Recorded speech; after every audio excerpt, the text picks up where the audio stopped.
नमस्कार, मेरा नाम है पुष्पेंद्र और आप देख रहे हैं हमारा चैनल स्टडी 16 में आज हम बात करेंगे Pitt's India act, provision of Pitt's India act, जो कि 1784 ईस्वी में ब्रिटिश पार्लियामेंट के समक्ष प्रस्तुत किया गया था 1784 ईस्वी में। और ये ब्रिटिश प्रधानमंत्री पिट्स ने प्रस्तुत किया था। और इस अधिनियम की खास बात है कि यह दोहरी शासन व्यवस्था पर आधारित था और यह एक ऐतिहासिक व्यवस्था थी। और ये 1784 से लेकर 1858 तक ये व्यवस्था चली, लगभग 60-65 साल ये व्यवस्था चली। और इसका हम पहला प्रोविजन देखेंगे, पिट्स इंडिया यानी पिट्स अधिनियम में प्रिवी काउंसिल के 6 सदस्यों के एक नियंत्रण बोर्ड की स्थापना की गई।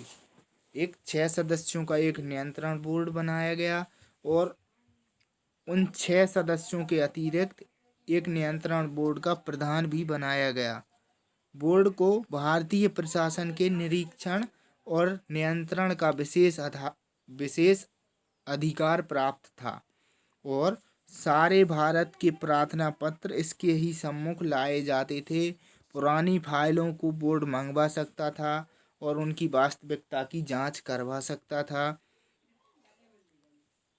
चूंकि अर्थ मंत्री जो बोर्ड का वास्तविक अधिकार नियंत्रण बोर्ड के पास ही रहा, नियंत्रण बोर्ड के प्रधान के पास ही रहा, क्योंकि उसके जो सदस्य थे, भारत मंत्री, अर्थ मंत्री, इसकी बैठकों में कभी नहीं शामिल हुए और शेष 4 सदस्य भी शामिल नहीं हुए। देखते हैं हम इसका अगला प्रोविजन क्या था। अगला प्रोविजन था कि डायरेक्टरों के पास भारत में विभिन्न पदों की नियुक्ति का अधिकार सुरक्षित था और वे भारत के अधिनियमों में बहुत बड़ा ही संशोधन कर सकते थे। और राजनीतिक और फौजी मामलों के लिए एक सुझाव और निवारण के लिए 3 डायरेक्टरों की एक गुप्त समिति बनाई गई थी। देखते हैं हम अगला प्रोविजन क्या था। गवर्नर जनरल की जो कार्यकारिणी थी, तो उसमें जो 4 सदस्य हुआ करते थे, अब उनके स्थान पर 3 सदस्यों को करने का प्रावधान रखा गया और उनमें से एक को सेना का मुख्य सेनापति बना दिया गया। और जो कौंसिल स्थित गवर्नर जनरल को अन्य प्रांतों में कार्यों के निरीक्षण और नियंत्रण के विशेष अधिकार दे दिए गए। विशेष अधिकार से यहाँ मतलब है वीटो पावर। यहाँ पर वीटो पावर का अधिकार दे दिया गया गवर्नर जनरल को।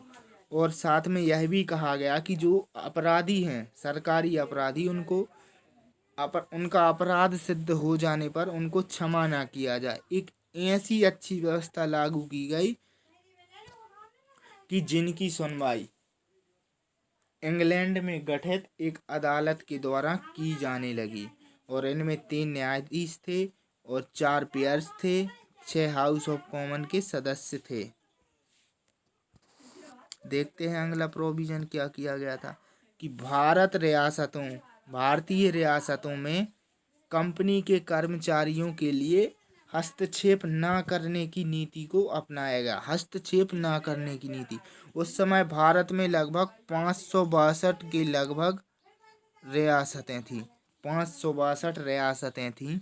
और यह प्रावधान किया गया कि कौंसिल स्थित जो गवर्नर जनरल है, तो वह बिना डायरेक्टरों या गुप्त समिति या फिर भारत मंत्री की विशेष अनुमति के बिना भारत के किसी प्रांत या 2 रियासतों में युद्ध की कार्यवाही करने का अधिकार नहीं है।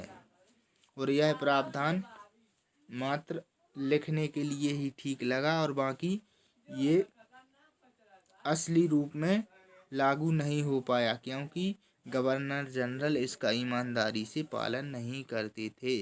गवर्नर जनरल की नियुक्ति डायरेक्टर सम्राट की स्वीकृति पर करते थे, परंतु प्रांतों के गवर्नर प्रांतों के गवर्नर और कौंसिल स्थित सदस्यों की नियुक्ति सम्राट की स्वीकृति की आवश्यकता नहीं है। सम्राट गवर्नर जनरल और गवर्नरों को वापस इंग्लैंड बुला सकता था। जैसे कि कोई भी अधिनियम बनता है तो उसके कुछ